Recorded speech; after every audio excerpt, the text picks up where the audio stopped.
Família, atenção, uma notícia acaba de surgir agora. O ex-assessor do ministro, é isso mesmo, família. Ex-assessor do Xande. Ele acaba de julgar tudo em cima da mesa. Ou melhor, ele acaba de entregar o cara que não usa o pente. Ele jogou tudo no ventilador. Agora a barata vai voar, irmão. Eu avisei aqui que a limpeza do Brasil viria de fora para dentro e eu não posso deixar de compartilhar isso aqui com vocês. Na live aí do meio-dia, eu trouxe a informação, falei com vocês aqui, nós batemos na tecla e falei o seguinte, cara, o Xande não vai recuar, esquece. Ninguém, não adianta pensar, agora ele vai recuar. Não vai, pessoal, não vai recuar. Ainda mais, preste atenção, aguça seus ouvidos aí, que a gente já vai entrar aqui, eu já vou colocar aqui, ao vivaço aqui, o nosso querido Alexandre Pitoli trazendo essa informações, né, para vocês aqui, e também a própria CNN Brasil, ela acaba de falar que as sanções aí que foram aplicadas em cima do cara que não pode pentear o cabelo, Eita, como seria bom. as sanções, elas não são tão severas como os brasileiros estavam esperando. Pasmem. O Xande, ele ainda está podendo usar os bancos aqui no Brasil. Ainda não foi ainda. A que foi aplicada nele é uma mais branda, mais leve, né? Eu vou colocar aqui, eu não tô nem acreditando. Por isso que a gente tem que analisar tudo. Eu não tô nem acreditando. Você vai ver aqui que o próprio Tagliaferro, né, que é o assessor do ministro aí, o assessor, ele saiu entregando entregou ele todo, julgou as cartas na mesa, falou que tem prova, inclusive, até do que aconteceu em 2022. Ele falou o seguinte também, podem até tentar tirar minha vida, mas as provas já estão com várias pessoas. Quem falou isso é o ex-assessor do ministro. Falou, não adianta tentar me prender, que eu já não estou no Brasil, não adianta me perseguir, porque as provas de tudo que aconteceu em 22, as perseguições aos patriotas, já está espalhado em 4 cantos do Brasil e do mundo. Então, se tentarem me silenciar, outras pessoas irão levar adiante. Uma mentira não tem como você esconder ela. Eu bati nessa tecla aqui, né? Avisei, falei, gente, a hora desse cara vai chegar. E chegou. Chegou. É a lei do retorno. Pronto. Isso nada mais é do que a lei do retorno, família. Estamos aí festejando, todo mundo feliz, mas olha o que a CNN acaba de trazer e muitos não sabiam disso. A lei que foi aplicada em cima do togado é uma lei mais branda. Preste atenção. Eu vou pedir você, se porventura não é inscrito aqui no canal, se inscreva agora para não me perder e nos ajude aí através do Pix para a gente poder estar indo domingo, né, lá para Belo Horizonte. Eu estarei lá na manifestação, beleza? Então nos ajude aí com qualquer valor através do Pix aí que tá na tela aqui, ó. Colabora aí, pessoal. O povo está esquecendo de nos ajudar, eu não sei porquê, né? Nos ajude aí qualquer valor aí, 5, 10, 15, 20, qualquer valor através do Pix aqui. Juntos somos fortes, né? É alimentação, despesa com a hospedagem, o transporte de ida e volta, não é fácil. Eu vou inteirar do meu bolso, vou ter que inteirar, mas ajuda aí com um pouquinho aí. Muita gente chegando na live aí. Escuta o que a CNN solta aqui agora e na sequência tem o Tagliaferro, ex-assessor do ministro, entregando tudo. Fica aí para você ouvir o que o Tagliaferro falou. Vamos ouvir aqui. Olá, boa tarde. Hoje é sexta-feira, dia 1º de agosto. Nesta edição do CNN 360, eu vou te contar em primeira mão que, para Eduardo Bolsonaro, a aplicação da Lei Magnitsky contra o ministro Alexandre de Moraes, do jeito que foi editada, ainda é considerada uma versão um tanto branda. O deputado voltará a articular com a Casa Branca para tentar uma versão ainda mais dura. Uma ofensiva agora voltada aos bancos privados e até aos públicos aqui no Brasil. Eu explico já já. Do outro lado, o PT tem feito uma ofensiva nas redes sociais para pressionar uma cassação do deputado Eduardo Bolsonaro. Essa apuração é do Pedro Venceslau. Boa tarde, Débora. Boa tarde, Yuri. Exatamente, o PT organizou um consórcio com sindicatos, fundações e o próprio partido para pressionar pela cassação de Eduardo Bolsonaro. Eu conto mais daqui a pouco. E no meio disso tudo, o ministro Alexandre de Moraes disse hoje que o Supremo Tribunal Federal vai ignorar as sanções impostas pelo presidente americano Donald Trump e seguir com as ações contra o ex-presidente Jair Bolsonaro e aliados. É o destaque da Carol Rosito. Débora, o ministro Alexandre de Moraes falou durante a abertura dos trabalhos do segundo semestre no Judiciário. Foi a primeira fala pública do ministro Alexandre de Moraes após as sanções impostas pelos Estados Unidos. O ministro disse que não vai tolerar ameaças e manteve a previsão de julgar todos os réus na trama golpista envolvendo o ex-presidente Jair Bolsonaro ainda neste ano. Daqui a pouco a gente traz os detalhes e dos outros pronunciamentos também que ocorreram na manhã desta sexta-feira. A gente vai destacar também a apuração do Theo Cury. O ministro Alexandre de Moraes pediu ao presidente Lula que a Advocacia Geral da União não o defenda nos Estados Unidos em meio a essas sanções de Donald Trump. Seu destaque, Theo. Yuri, Débora, existia essa expectativa por parte de uma ala do Supremo Tribunal Federal que fosse apresentada uma ação buscando reverter a sanção aplicada ao ministro, mas ontem, nesse jantar com o presidente Lula e outros colegas dele do STF, Moraes pediu para que, nesse momento, a AGU não tome nenhuma iniciativa. A ideia é que não haja nenhum tipo de recurso questionando a aplicação da lei contra Alexandre de Moraes. Começou o 360, Yuri Pita. Preste atenção. O horário em que tudo acontece. Escuta aí, preste atenção, dá o like. Pois é, e a gente começa... Uma boa tarde para você. A gente começa essa edição do 360 com apuração exclusiva. O deputado Eduardo Bolsonaro vai se lançar, já está se lançando, em uma nova ofensiva contra o ministro Alexandre de Moraes, do STF, e eu ainda estou falando aqui da aplicação da Lei Magnitsky contra o ministro. Só que agora, Eduardo Bolsonaro está procurando novamente os seus contatos na Casa Branca para tentar deixar a aplicação da Magnitsky contra Moraes numa versão ainda mais rígida, que obrigue os bancos aqui no Brasil, tanto os bancos privados quanto os bancos públicos, a terem que escolher se querem manter Alexandre de Moraes como cliente ou se querem continuar operando com os Estados Unidos. E aqui a gente está falando até de operação de câmbio, que é feita aqui no Brasil toda em dólar. Só que os bancos não têm como abrir mão do corner, de ter essa relação com os Estados Unidos. Um banqueiro me disse que não operar com os Estados Unidos, ou seja, abrir mão disso, é a morte do banco. E para colocar o banco nessa posição de ter que escolher entre ter Moraes como cliente e os Estados Unidos, ou operar com os Estados Unidos, é preciso, então, que isso venha especificado no texto da aplicação da Lei Magnitsky. E é isso que Eduardo Bolsonaro agora vai buscar. Para a gente entender exatamente o que aconteceu, a versão aplicada a Alexandre de Moraes acabou sendo um pouco mais branda. Essa versão, do jeito que está, tem um alcance um pouco menor do que a lei aplicada a outros sancionados.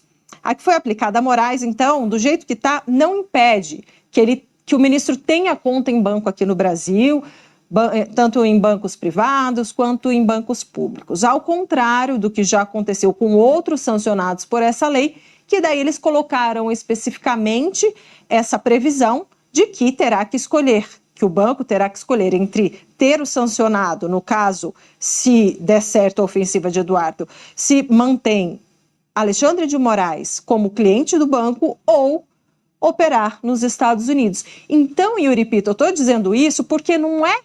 Porque eu perguntei até para esse banqueiro que fez consultas nos Estados Unidos para entender o alcance da lei, porque assim que saiu, eles aplicaram a Lei Magnitsky, ficou aquela dúvida, pode, não pode? Presta atenção, pessoal. Eles foram todos os bancos... Quem está chegando agora, preste bastante atenção nisso aqui, e na sequência nós vamos ver aí o ex-assessor de Moraes entregando tudo, jogando as cartas na mesa. Mas vamos ver isso aqui primeiro, para você ver que o Xande ainda não foi sancionado por completo. Vamos continuar ouvindo. Brasil, aqui, que operam no Brasil, foram consultar escritórios em Nova York, nos Estados Unidos, etc., e conseguiram, então, olha, do jeito que está aqui prevista a Magnitsky, vocês podem operar. Aí a dúvida era, tá, mas como que a Magnitsky vai falar para o banco no Brasil, por exemplo, o Banco do Brasil, a Caixa Econômica Federal, não tenham o cliente Alexandre de Moraes? Fiz essa pergunta para esse banqueiro, ele me disse o seguinte: olha, não é que não posso, o que explicaram foi, você vai ter que escolher, você pode manter Alexandre de Moraes na sua cartela de clientes, porém, se você optar por ele, não opera mais nos Estados Unidos e não tem como os bancos abrirem mão disso. Agora, portanto, se Eduardo Bolsonaro conseguir mais esse avanço, endurecer a lei Magnitsky, a coisa vai ficar ainda pior para o ministro Alexandre de Moraes. Ô Débora, trazendo um complemento aqui nesta tua apuração dessa questão das instituições financeiras, esta era uma preocupação que já vinha sendo discutida por executivos, por advogados e diretorias jurídicas dessas instituições já há semanas. Havia esta preocupação justamente do nível de alcance que seria aplicado, porque todo mundo sabia que era uma questão de tempo até que a lei Magnitsky fosse aplicada. E quem detectou primeiro quando isto ia acontecer foi o nosso analista Lorival Santana na quarta de manhã, trazendo a informação horas antes do anúncio oficial do governo americano de que aplicaria as sanções da lei Magnitsky contra Alexandre de Moraes. Primeira vez que um brasileiro é alvo desse tipo de sanção, nesta forma como foi colocado, e em se tratando de um ministro de uma Suprema Corte de um país democrático, um país com um Estado democrático de direito, não é o caso de nenhuma autocracia nem nada do tipo. Então a preocupação dos bancos é exatamente esse ponto, se é manter ou não manter, prestar ou não os atendimentos, e aí vale para banco, conta corrente, cartão de crédito, vale lembrar, as principais bandeiras que operam aqui no Brasil são norte-americanas, há bandeiras brasileiras, mas elas também têm atuação nos Estados Unidos, então esta é uma das preocupações, tanto que uma série de pessoas tem colocado que uma das alternativas seria as criptomoedas. Esta sim não tem uma subordinação direta de nenhum país. Deixa eu só fazer um adendo que eu acho que é importante, porque quando a gente fala, né, se, por enquanto, do jeito que está, os bancos aqui, cartão de crédito é outra coisa, mas do jeito que está, sim, os bancos podem ter Alexandre de Moraes como cliente. Mas, se ele conseguir esse passo a mais, né, o recrudescimento da lei Magnitsky, com essa observação de que tem que fazer a escolha, aí entra a parte da apuração que nós trouxemos ontem no Abre, com exclusividade no Abre do CNN 360, que foi a reunião entre o ministro do STF, Gilmar Mendes, e aliados de Bolsonaro, como o presidente do PL, Valdemar da Costa Neto, o líder do PL na Câmara, Sóstenes Cavalcante, e o líder da minoria, o senador Rogério Marinho, que eles conversaram, e aí foi dias antes do anúncio da Magnitsky contra Moraes, e então eles disseram, olha, ministro Gilmar, de fato a Magnitsky vai sair contra Moraes e talvez contra vocês também nos próximos dias. E aí Gilmar Mendes disse, olha, se sair mesmo essa lei, o Supremo pode determinar, obrigar as instituições financeiras a não cumprir a ordem. E cumprir a ordem que está sendo proferida saindo aqui do STF. Então, aí seria uma outra briga jurídica para ver se ele conseguir dar esse passo, já tem uma carta na manga, o STF, que seria a possível obrigatoriedade das instituições financeiras de não cumprirem a lei de lá. Acho que é importante a gente retomar essa apuração de ontem para ver como ela se encaixa perfeitamente no que pode acontecer, no movimento que está acontecendo agora. E Débora? Família, agora vamos aqui. O cara o cerco fechou em cima dele. Essa é a verdade. Não adianta. Ele pode ficar aí um curto período de tempo aí, ele pode ficar aí, né, como se pode dizer, né, usando o banco, mas daqui a pouco já vai apertar mais. Vamos ouvir agora, aguça seus ouvidos, porque agora você vai ouvir o depoimento de Eduardo Tagliaferro. Quem é Eduardo Tagliaferro? Ex-assessor de Moraes, que está jogando tudo no ventilador. Por isso que eu falo que esse cara vai acabar sendo preso, não vai demorar. Vamos ouvir Eduardo Tagliaferro. Senta o dedo aí no like, pessoal. Senta o dedo no like, compartilha a live aí. Muita gente chegando, esquecendo de deixar o joinha. Dispara essa live para o máximo de pessoas possível. O Brasil precisa ver essa entrevista. Vamos ouvir aí, então. Alexandre Pitoli, fica à vontade, meu querido. Bom, mais um momento bastante especial para a Auriverde Brasil. Nós vamos conversar agora com Eduardo Tagliaferro. Tagliaferro, pela primeira vez, conversa com a Auriverde num momento crucial. E o que nós estamos fazendo aqui, a partir de agora, é a defesa da vida deste, que assume um papel fundamental neste momento. Deixa eu dar bom dia para Eduardo Tagliaferro. Tagliaferro, bom dia, seja bem-vindo ao Auriverde. Obrigado pela confiança e pela oportunidade.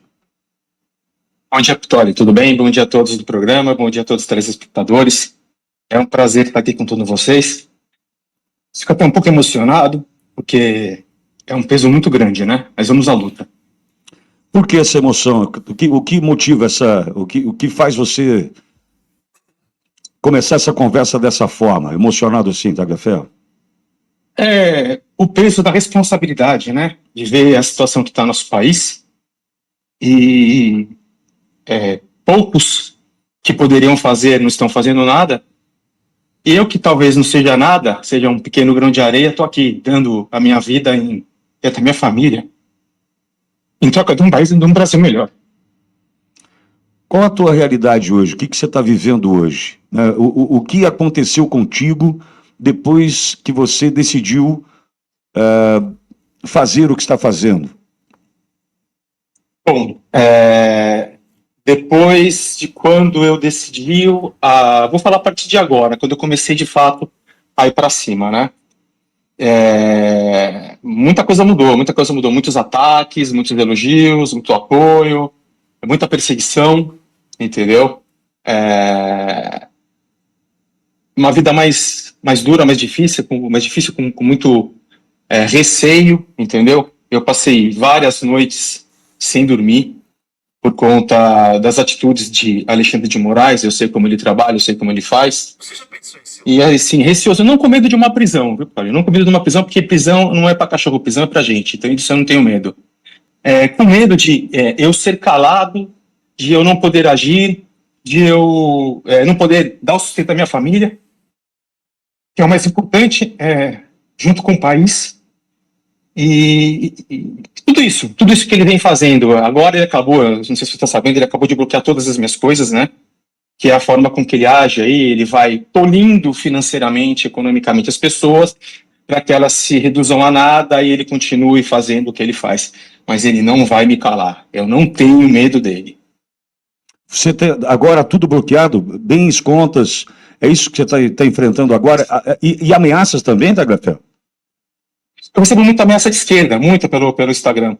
Os bens, eu não sei se estão bloqueados, né? Eu não tenho muitos bens, acabei me dispondo de vários para poder me manter até hoje. E apesar do pessoal não saber, essa minha atuação não é uma atuação recente. A gente vem há um bom tempo trabalhando, então, e tudo isso tem custo. Eu fui tolhido, cortaram, eu perdi contratos, eu perdi renda, o próprio tribunal deixou de me pagar de perícias que eu faço, então eu acabei dispondo de patrimônio para poder custear minha família e poder fazer o que eu estou fazendo hoje e chegar a esse ponto que eu estou hoje, de poder estar aqui junto com você na tela e falando o que é preciso ter falado, entendeu?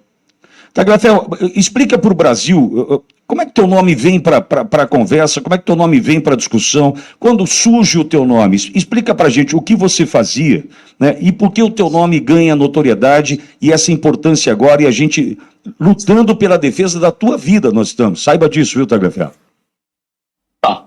Eu, na verdade, sempre fui da área de tecnologia da informação, depois eu me tornei perito, atuava em alguns tribunais como perito, e um dia eu conto com mais detalhe como eu cheguei ao TSE, mas foi praticamente numa brincadeira, não através dele, como os muitos pensam, né?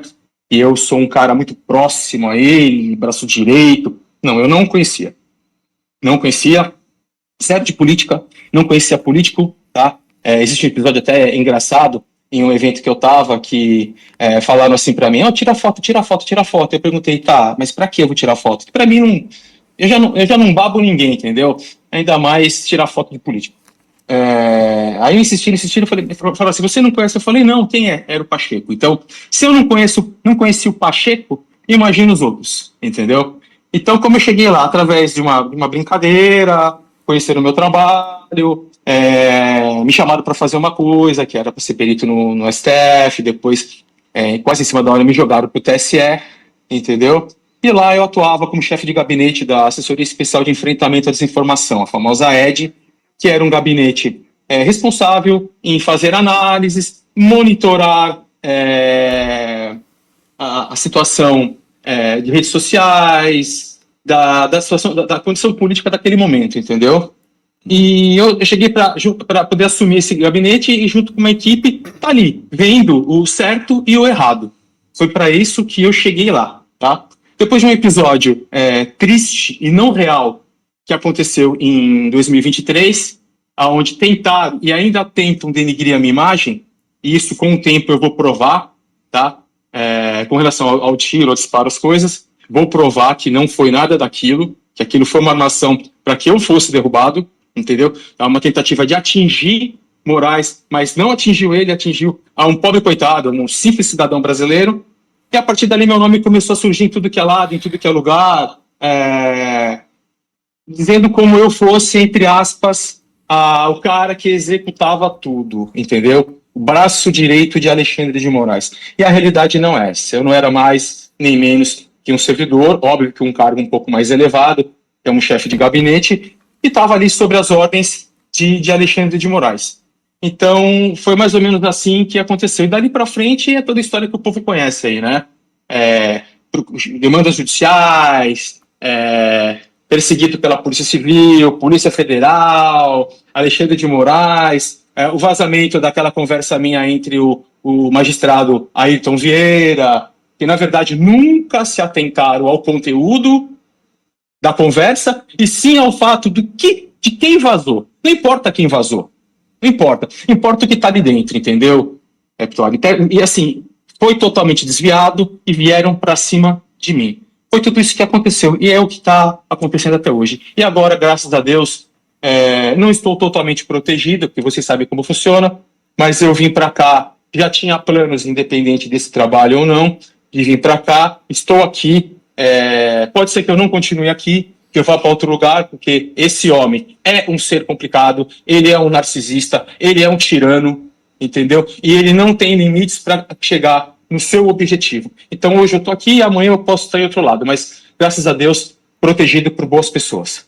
Agora, Tagliaferro, você se sentiu usado? Porque eu digo isso, vejo você com a ponta mais fraca dessa história toda, né? De um lado Ayrton Vieira, do outro Alexandre de Moraes, e o teu nome na roda.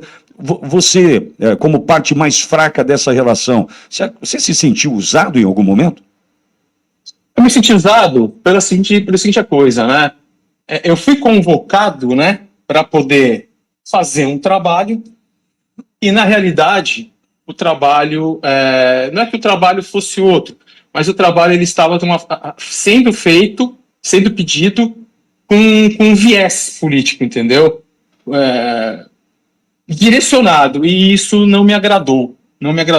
Só que assim, o povo me tortura muito, o povo me critica muito, né? Não são todos, eu vou dizer que é uma minoria.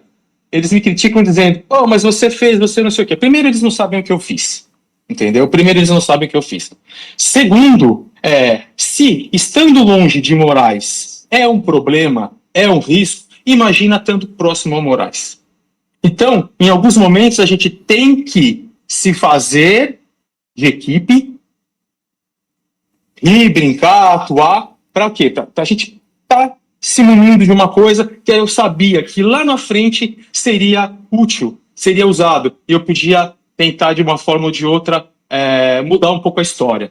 Então não quer dizer que eu concordava com os atos dele, entendeu?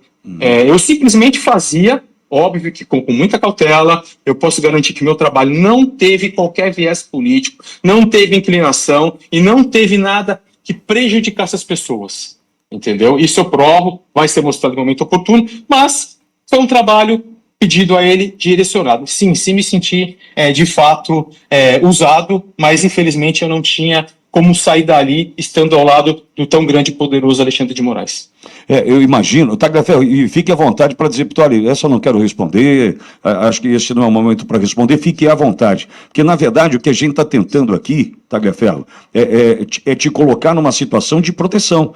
Porque a gente, em algum momento, tudo que você tem para contar, né, o Brasil vai precisar saber.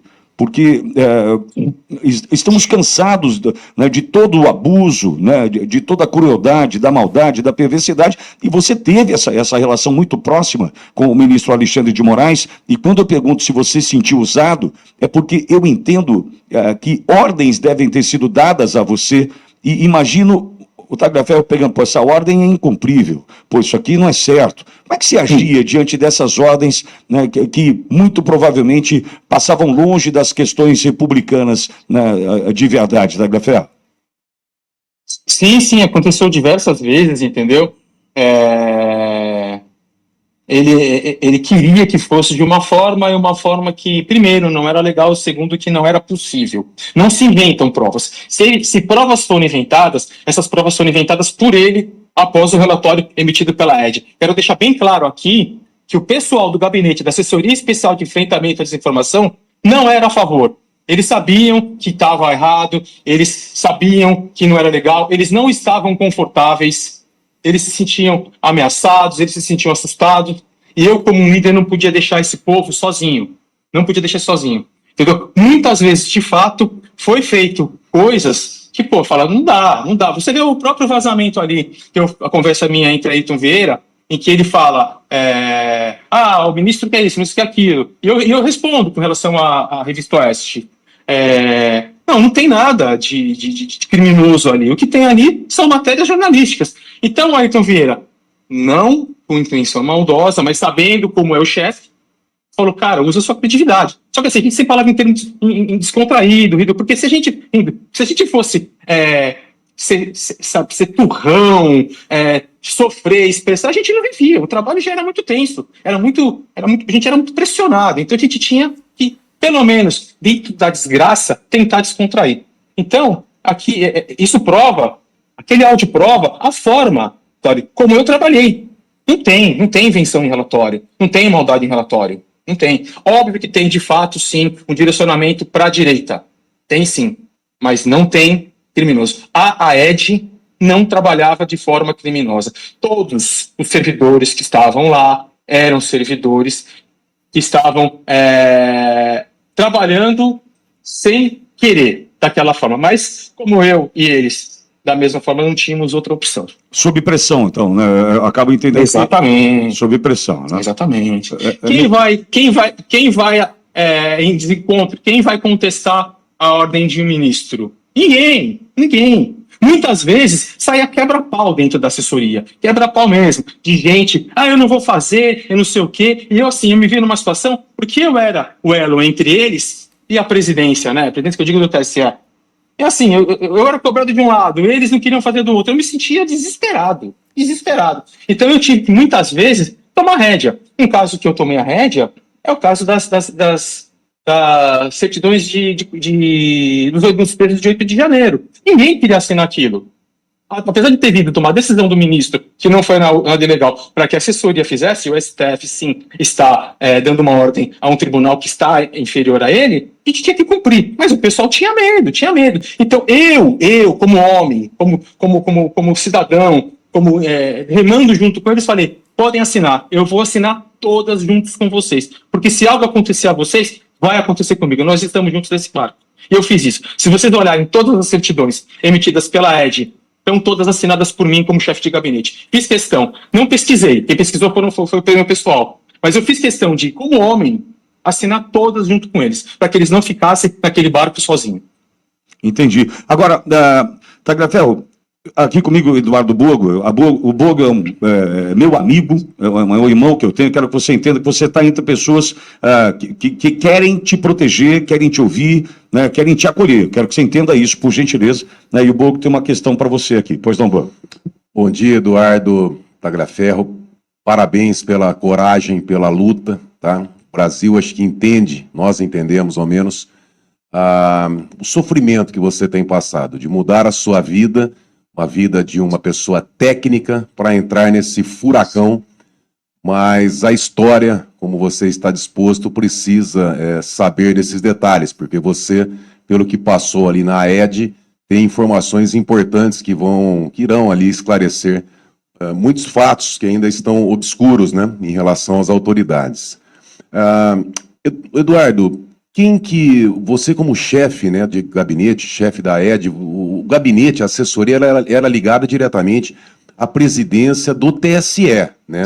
Mas você comentou que agora, quem que vai contestar a ordem de um ministro?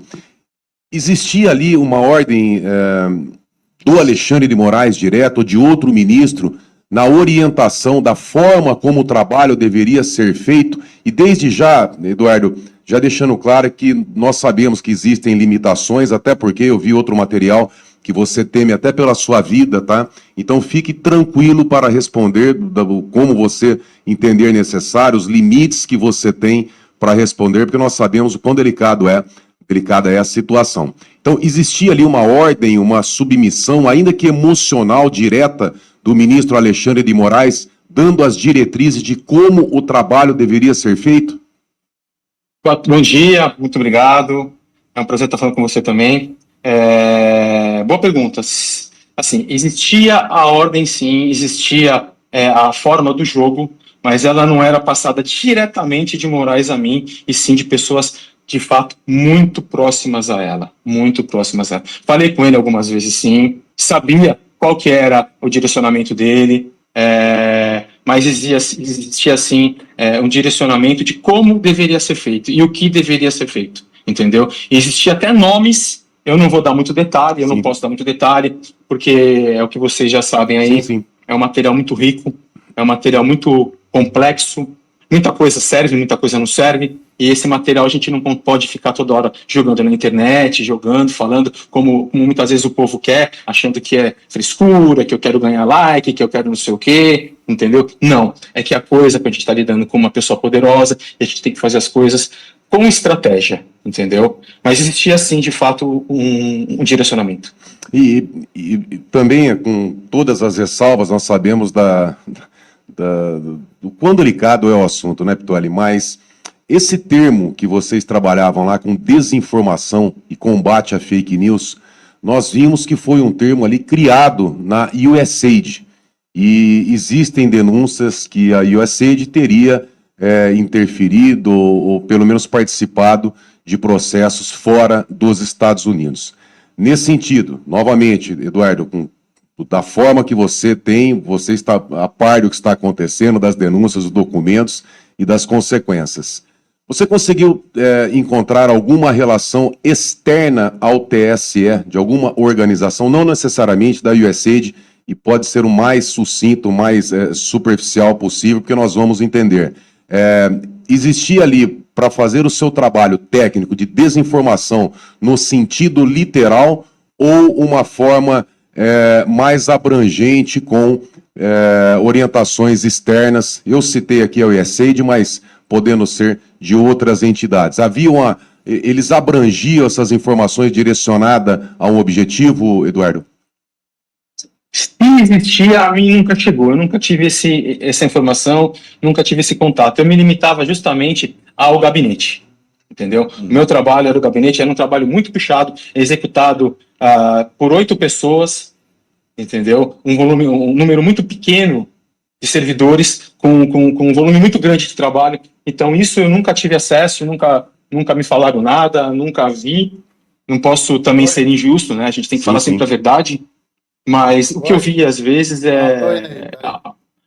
não posso dizer que foi uma influência, mas que os checadores, né, os parceiros, sim, eram parceiros tendenciosos. Tagliaferro, a gente tem uma cena que marcou muito, né, logo após a eleição, salvo engano, na diplomação do Lula, que foi a passagem do ministro Benedito Gonçalves, né, pelo ouvido de Alexandre de Moraes, dizendo missão dada, missão cumprida. Aquilo ali marcou muito, né? É uma frase né, que marcou, porque a gente queria entender de fato, embora a gente consiga concluir, que missão foi dada e que missão foi cumprida. A você foi dada alguma missão do ponto de vista do exercício de uma perseguição? Tinha um alvo de fato?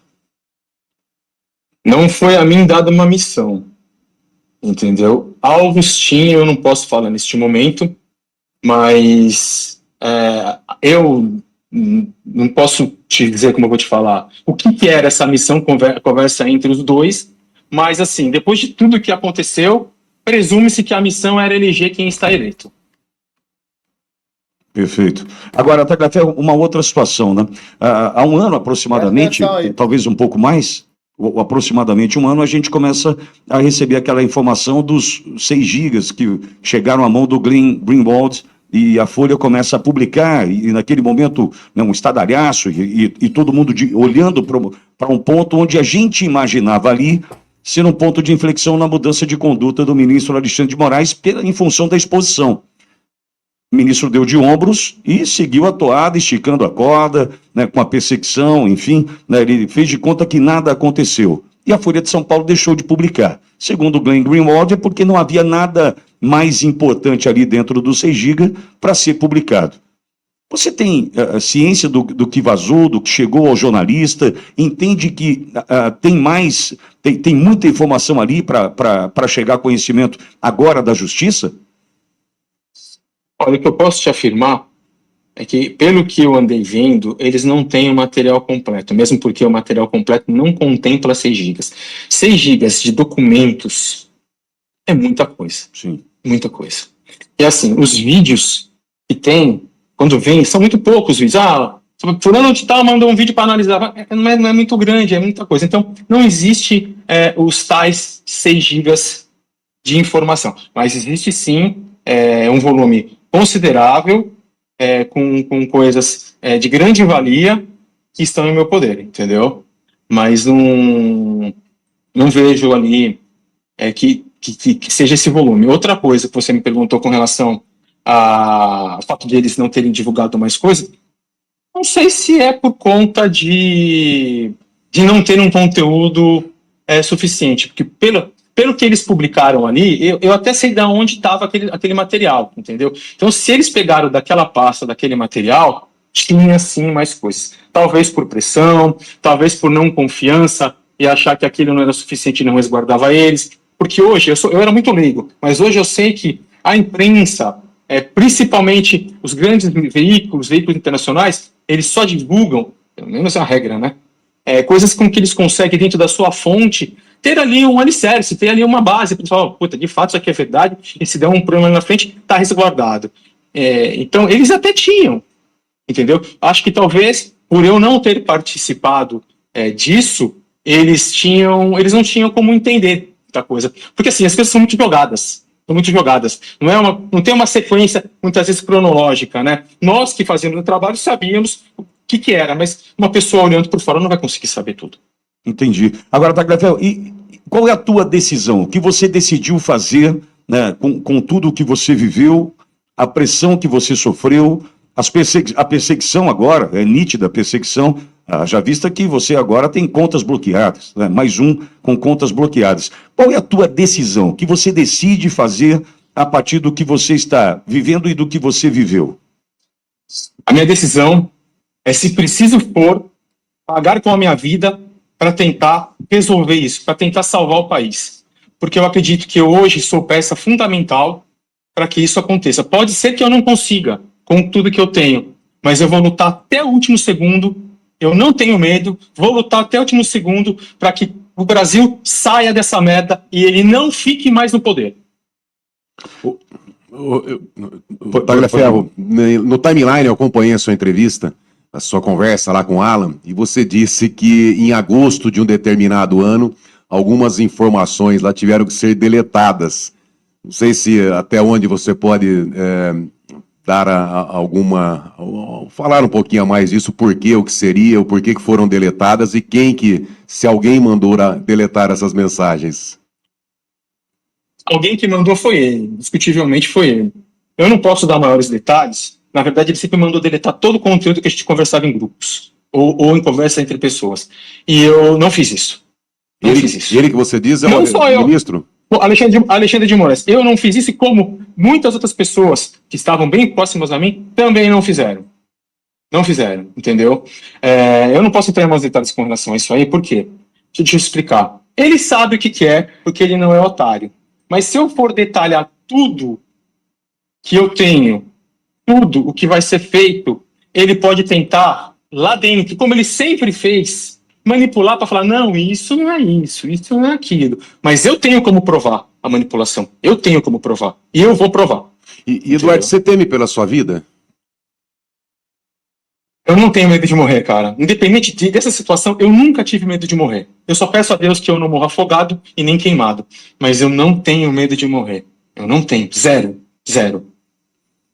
Tagliaferro, e nesse sentido, né, eu entendo que nós precisamos buscar o caminho para fazer com que tudo que você tem de conteúdo seja usado da melhor maneira possível. O que você busca? É o Parlamento Europeu, o Parlamento Americano? No Brasil, alguém já buscou você para Polícia Federal, algum parlamentar aqui para que você possa colaborar? Como se dá agora esse momento? Porque você já tomou a decisão, né? Você está aqui hoje conversando conosco e o nosso objetivo, repito, é te proteger, é mostrar o seguinte, nós temos alguém hoje de vital importância para que a gente possa passar o Brasil a limpo. Então, esse é o objetivo, você sabe disso, né? Agora, qual é a tua intenção ou o caminho? Você já tem esse caminho? É na Europa, Estados Unidos, é no Brasil? Como é que você já desenhou, você planejou isso? Ótima pergunta, porque o pessoal fica assim, joga tudo, joga a merda do ventilador, cospe, não sei o quê. A gente quer saber, sim, existe um plano, existe uma estratégia, a gente já vem traçando essa estratégia há um tempo, entendeu? Há um tempo, e nós vamos pegar ele em todos os lugares que forem precisos, entendeu? Não só nos Estados Unidos, não só lá, como em outros lugares. Existe sim uma estratégia. Perfeito. E certamente essa estratégia, né, passa por colaboração, passa com a documentação que você tem, com esse conteúdo que não foi deletado, e pode, imagino, porque a gente trata de um pleito, olha o nosso cuidado, Tagliaferro, você sabe disso, o Internacional venceu o Corinthians e não se discute o pleito de 2022. A gente tem uma censura, né, terrível. A Auriverde, quando trata de qualquer assunto relacionado, né, à eleição, nós viramos capa da Folha, capa da Veja, né, nós entramos no radar destes que tentam nos colocar no colo do ministro Alexandre de Moraes, no sentido de, olha, a Auriverde duvida do pleito, duvida do resultado, duvida do que aconteceu ali, né, e a gente sabe que, de fato, essa censura existe. Então, com todo esse cuidado que a gente tem, a gente vai tentando trabalhar, né, esse momento muito difícil da nossa história, em função de toda a dúvida que foi colocada sobre o processo. O que você tem pode ajudar a gente a solucionar essas dúvidas, né, que a gente tem sobre o que aconteceu ali atrás? Sim, pode sim. Pode e vai. Vai ajudar a solucionar toda a dúvida do brasileiro com relação às eleições de 2022. Eu não estou puxando farinha para ele não, mas é o meu ponto de vista. O caminho não foi urna. O caminho foi outro. Entendeu? O caminho foi outro. Vocês vão saber no momento certo. O caminho não foi urna. Não teve fraude urna. Isso é o meu ponto de vista. Se teve, não foi aos meus olhos, mesmo porque não fazia parte da minha competência e nem do meu departamento urnas eletrônicas. Aos meus olhos, foi feita uma perseguição e uma destruição da imagem da direita no cenário político dentro das eleições de 2022.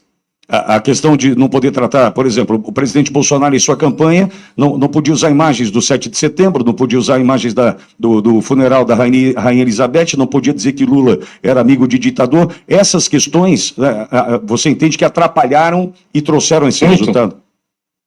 Muito. A direita foi tolhida do seu direito de fazer uma campanha transparente, entendeu? De fazer uma campanha, de mostrar a sua cara. Porque as coisas que desagradavam à esquerda, elas eram tiradas. Entendi. Bom, eu vou te contar uma história que nós vivemos aqui. Nós tivemos uma entrevista no dia 28 de setembro de 2022, caminhando para o primeiro turno das eleições, com Mara Gabrilli, que era candidata a vice na chapa de Simone Tebet. né? E a Mara Gabrilli deu uma entrevista para nós e citou o caso Celso Daniel, porque ela viveu o caso Celso Daniel em função do pai em Santo André. Para você ter uma ideia, Tagliaferro, a rádio foi processada, nós fomos processados, todos os conteúdos relacionados foram tirados do ar, obrigatoriamente retirados do ar, não por opção minha, mas por decisão da Justiça. Então, realmente tinha essa preocupação em censurar, em calar, em assuntos que não podiam ser tratados. E posso imaginar que esse olhar do TSE, ele estava em todos os lados, né? Porque nós éramos um grão de areia, né, naquele momento. Eu posso imaginar que isso estava em todos os lados, né? Sim. Inclusive essa situação que você está falando aí, eu presenciei, entendeu? Era feito dessa forma mesmo, entendeu? Não desagradou, vai pro chão. Começou alguma coisa nova, sem ninguém saber. Pessoal, tem isso aí, corre lá e vê. Derruba. Deixando bem claro que a ED não derrubava nada, ela só emitia relatório que ia para as mãos do ministro e seu gabinete de instrutores, para que eles emitissem a decisão judicial disso, entendeu? E assim, não existia, a princípio não existia. O pessoal tem uma ideia de que existia um monitoramento, tinha um cara olhando todo mundo. Não existia isso, não. Não tinha gente, mesmo porque não tinha um número de servidores suficiente e nem capacitados para isso, porque eles são servidores do TSE, para monitorar ninguém. Não tinha. Tinha o quê? Ordens determinadas. Fulano de tal, fulano de tal, fulano de tal, fulano de tal. E a partir desse momento, o próprio gabinete já sabia que tinha que não tinha que ser olhado. Tagliaferro, nesse sentido que eu acho que, pelo menos eu estou um pouquinho em dúvida. Essa análise que vocês faziam, por exemplo, tá? Um dos termos era o combate à desinformação, fake news. Como é que funcionava na prática, no dia a dia? Porque eu posso chegar aqui, por exemplo, abrir o meu Facebook, meu Instagram, e aleatoriamente, ou conforme eu tenho meus amigos aqui, eu vou vendo todas as matérias, mas isso aí fica quase impossível. Então, existiam alvos pré-determinados para serem acompanhados? Na prática, como é que funcionava? Chegava, por exemplo, alguns nomes ou algumas páginas. Como é que se chegava para fazer o relatório? Qual que era a base que vocês tinham, que existia na ED, para fazer essa supervisão, esse acompanhamento? Eram pedidos feitos pelo WhatsApp, em grupo ou individual. Fulano de tal, olha, tá acontecendo isso, olha, vai acontecer aquilo. Era assim que era feito. Já no grupo já apontava, então, qual que era o alvo para ser ali, entender? Sim. E os alvos com o tempo passaram a ser decorados e conhecidos pela equipe, porque eram sempre praticamente os mesmos. Quantos? Não, sempre os mesmos. Sempre os mesmos, né? Entendi. E a participação, por exemplo, das big techs, das plataformas disso, né? Porque o que a gente também percebeu, e eu posso te falar aqui, a gente tem quase 60 mil pessoas acompanhando a gente agora. Essa era a audiência que eu tinha, né? Só para deixar claro, essa era a audiência que eu tinha, com 700 mil inscritos no canal, eu tinha quase 60 mil pessoas conectadas diariamente, simultaneamente. Aí, passado todo o processo, eu fui... a gente está com hoje 2 milhões e 300 mil inscritos, e eu não consigo 20, 30 mil pessoas simultâneas, porque nitidamente tem uma interferência, tem um shadow ban, tem toda essa dificuldade, né, colocada sobre um veículo que é considerado pela Folha, pela Veja, como a voz da direita. Existia uma relação direta com as big techs, do ponto de vista, é melhor, já põe na sombra, tira de circulação, dificulta a vida desse veículo. Existia isso? Não. Inclusive, eles sempre faziam reuniões com a gente, né? Mensal, quinzenal, eles iam a Brasília fazer reunião. Mas, assim, eles se sentiam muito desconfortáveis com muitas coisas. Mas, como a gente sabe, determinação, ordem judicial tem que ser cumprida, não tem outra opção, não tem outra escolha. Então, eles acabavam fazendo. As big techs não queriam. Entendi. Agora, Tagliaferro, eu posso imaginar a tua angústia, né, uma pessoa, um trabalhador, né, olhando tudo isso acontecer e conviver com a pressão, com a coação, com o faça, eu estou mandando. Como é que era, vou fazer uma pergunta de foro íntimo, pessoal, como é que era a relação na tua casa? Por exemplo, chegar do trabalho em casa, falar, puxa, meu dia foi assim hoje, sob pressão. Como é que era essa relação, né, no seio da tua família?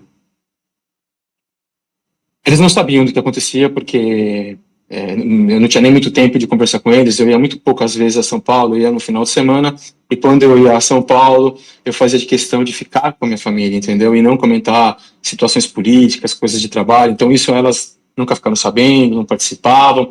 Para ser sincero, elas não sabiam nem o que eu fazia, não sabiam nem quem era Alexandre de Moraes, entendeu? E até hoje, elas não vão atrás, elas não olham, elas não estão nem aí para isso. Então, graças a Deus, elas não participaram, não souberam, não se emocionaram, não se entristeceram com nada disso. Você blindou a tua família, perfeito, perfeito, eu faço mesmo, inclusive. Sim. Agora, Sim. mas nesse momento você está exposto, né? Você tem o apoio da tua família, como é que está essa história agora? Porque a tua decisão, Tagliaferro, primeiro, enaltecer a tua coragem, Obrigado. a tua lealdade ao Brasil, no momento de fundamental importância, e certamente sem o apoio de quem está perto, fica difícil de ir para a luta, né? Como é que está essa relação agora com tamanha exposição? A minha família foi destruída, eu perdi a minha família, entendeu? Eu me separei, hoje eu tenho uma nova família, mas a minha família, que eu tinha 21 anos de casado, 25 de família, toda essa situação política acabou me prejudicando. Mas eu acredito que isso aí era uma determinação do homem que está lá em cima, entendeu? Então fazia parte da minha missão aqui na Terra, entendeu? Mas eu estou me perdi na resposta já, isso me deixa muito chateado. Mas eu tenho apoio somente de, assim, eu tenho apoio do Brasil, muitas pessoas me apoiam, entendeu? Com palavras, com orações, isso é muito importante. Eu quero agradecer a todos eles por cada oração, por cada palavra confortante, por menor que seja o seu gesto de uma mensagem, para mim é muito gratificante. Me emociono com cada uma delas.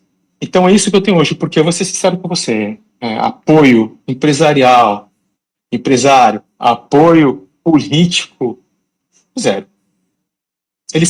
Alguns querem para poder se safar, mas ninguém me procura.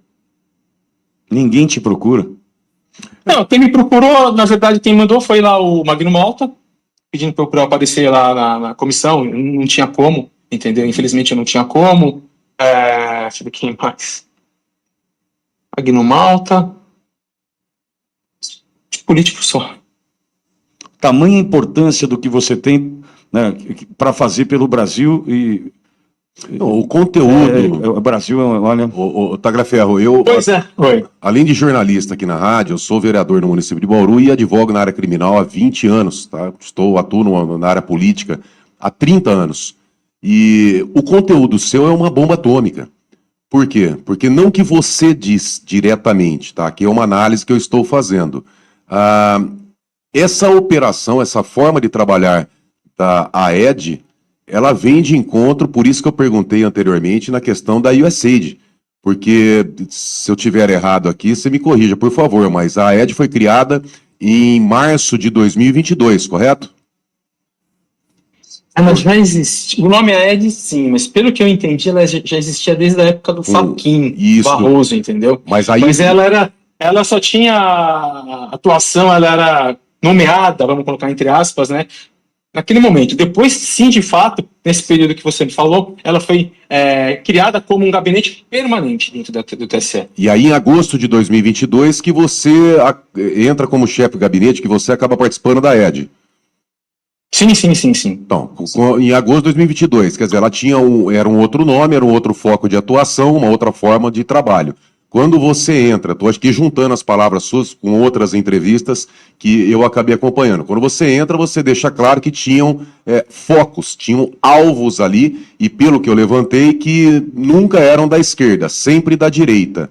Então, sim, se nós formos ligar os fatos, tá? Eu não estou jogando a responsabilidade em você, eu estou analisando, fazendo uma análise ampla. Se há denúncia de órgão externo, o próprio ministro Barroso dizendo que pediu ajuda do Departamento de Estado americano, há ali indícios da USAID ter interferido no processo eleitoral do Brasil. Há uma parceria de palestra, de algumas informações de movimentos da USAID com o TSE.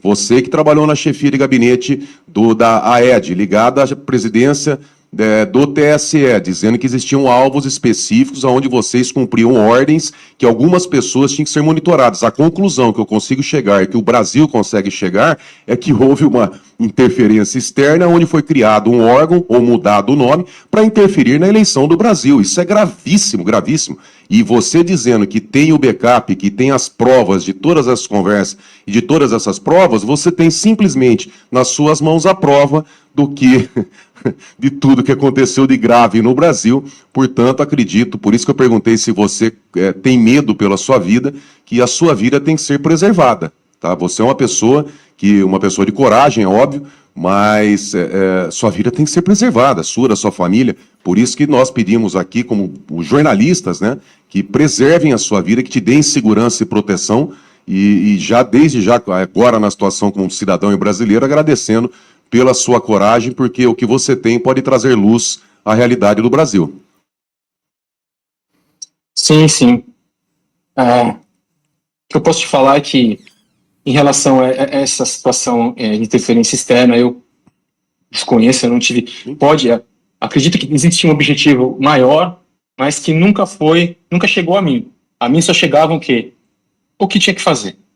Mas acredito que sim. Ninguém faz nada sem um objetivo maior, ninguém faz nada sem suporte, sem ter alguém suportando. Por maior que seja a pessoa dentro de um cargo, dentro de um país, se ela não tem apoio, se ela não tem suporte, ela não faz nada. Então eu acredito que tem, assim, parceria, eu acredito que tem alguém igual ou maior por trás de tudo isso, com algum interesse. Mas, infelizmente, eu não tenho essa informação. Gostaria muito de ter essa informação, porque se eu tivesse essa informação, com certeza ela faria parte do dossiê, faria parte da documentação que já está sendo denunciada. Mas, infelizmente, eu não tenho.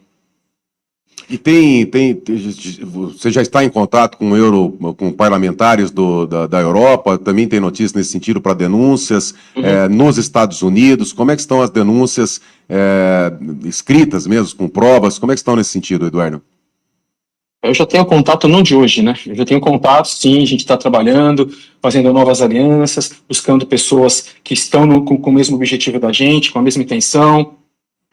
Estamos trabalhando e nós vamos conseguir, entendeu? Vai ser denunciado em todos os países que estão à disposição de ouvir a gente. Todos, sem exceção. Se eu tiver que ir do meu bolso, se eu tiver que dormir na rua, se eu tiver que passar fome, se eu tiver que vender o pouco que eu trouxe para cá, para poder fazer isso, eu vou fazer em todos os lugares que forem preciso. E assim, não adianta ele querer me prender, não. Hoje ele não tem motivo para me prender, não existe condenação, não existe nada, não existe nem denúncia. Eu acredito que agora, a partir da minha manifestação, ele vem assim denunciar e querer adiantar as coisas. Mas até então ele não tem motivo, eu não saí fugido, eu não saí ilegal, eu não tinha cautelar, eu não tinha nada, eu podia ir para onde eu quisesse. Então, eu vou até o fim. Não vai ficar assim. E o material não está só comigo, está com pessoas de minha confiança. Se ele quer fazer algo, se ele quer me prender, se ele quer me matar, se ele quer me torturar, boa sorte para ele. Ele não vai conseguir fechar, ele não vai conseguir destruir o objetivo que nós temos. O que nutre esse teu sentimento é a sensação de ter sido usado, Tagliaferro?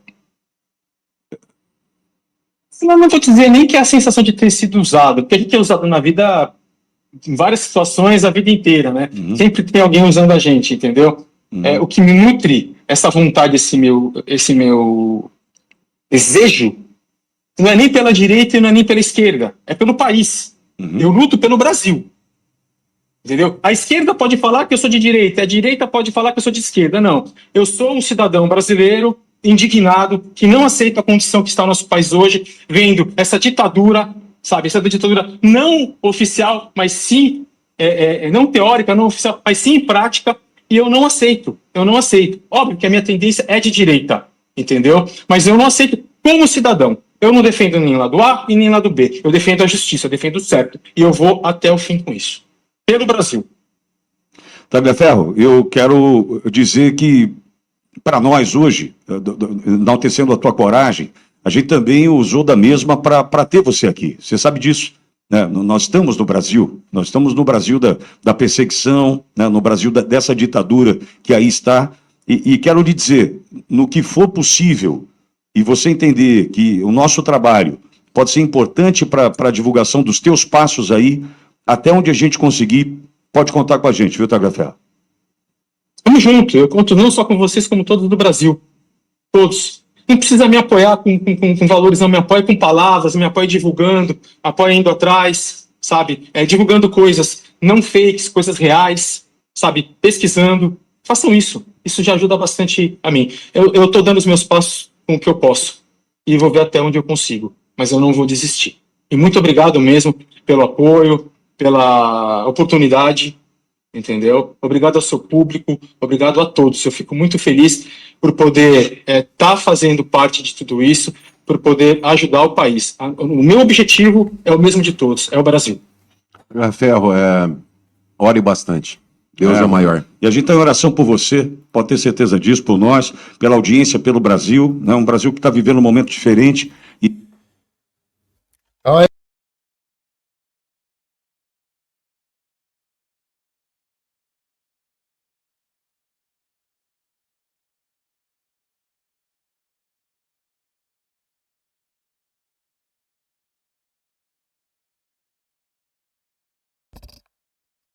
Som teste. Espero que esteja dando para ouvir tudo aí. Então é isso aí, pessoal. Desconectou aqui. Ajude aí qualquer valor na nossa viagem. Assista agora esse vídeo aqui, pessoal. Vai subir um vídeo aqui do nosso canal secundário. Assista aqui, é o vídeo sobre a marca da besta. Clica aqui e assista esse vídeo aí sobre a marca da besta, que é o meu segundo canal. E se inscreva lá também. Só clicar aí.